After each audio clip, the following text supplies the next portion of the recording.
I'd like to get into the weeds a little bit here Sure. because one question I always get asked, David, and I've not come up with a 100% satisfactory answer yet, is when you have a split desk model like this, Yep. and so therefore for every fee, there's multiple people involved in that placement. How do you award commission to everybody who is involved? Like, how does it break down?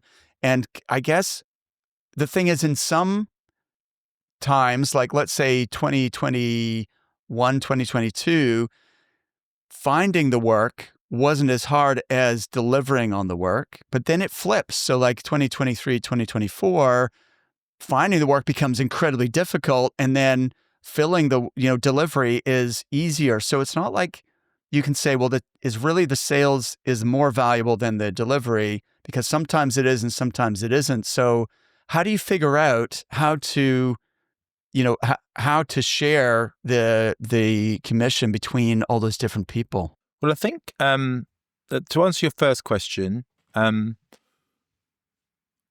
generally our salespeople are still 360 and they would work in quite focused markets. So, our cyber team are incredibly focused around very core DevSecOps, IAM, PKI, cloud security. So that's the only thing they do, and they only do it in one location, and they do it on contract, let's say. So they're very specific. And I think that's where business rules come in quite a lot. I talk a lot I hear a lot of your podcasts, where people are really talking about business rules, get the business rules right. And then what comes out of that, then really what you've got to think about is a system of splits, or what we call personal engagement. So it's kind of overrides on the kind of the business as you kind of bring it in. So that, if you've opened up a major account, you think to yourself, right, I'm going to place like 3 or 4 people in this project, but I'm also going to open this up for GCS.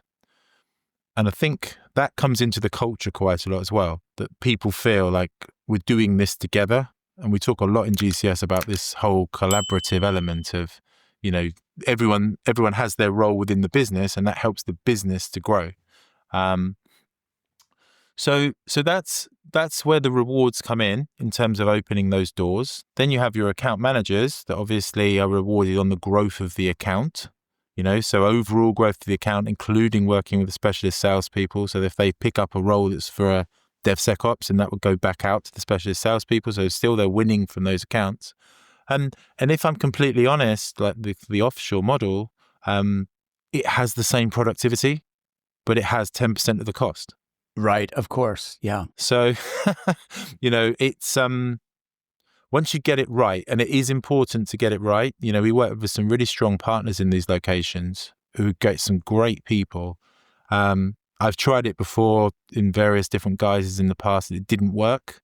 You have to have the right people. Once you get that right, then that's a really strong basis for what you do.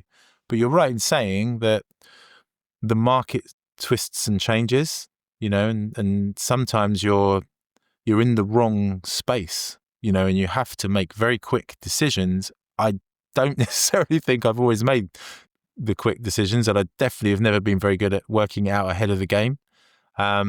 So yeah, you talked about coming out of COVID in the IT market. It was crazy. The best year we've ever done. I've listened to a few of your podcasts recently where people say, it was the guy I think who was talking about, work really hard in the good times. Yeah. Brock.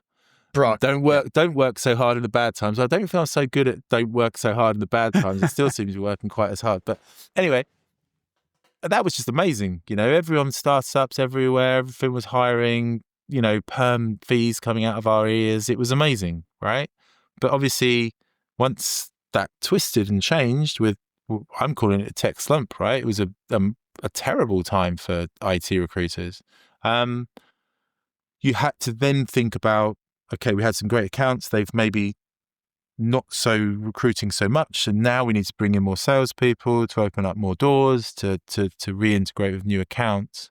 And I think one of the things we've spoken about as well within the business is there's salespeople that are specialists, and then there's kind of salespeople that are customer focused in terms of account development.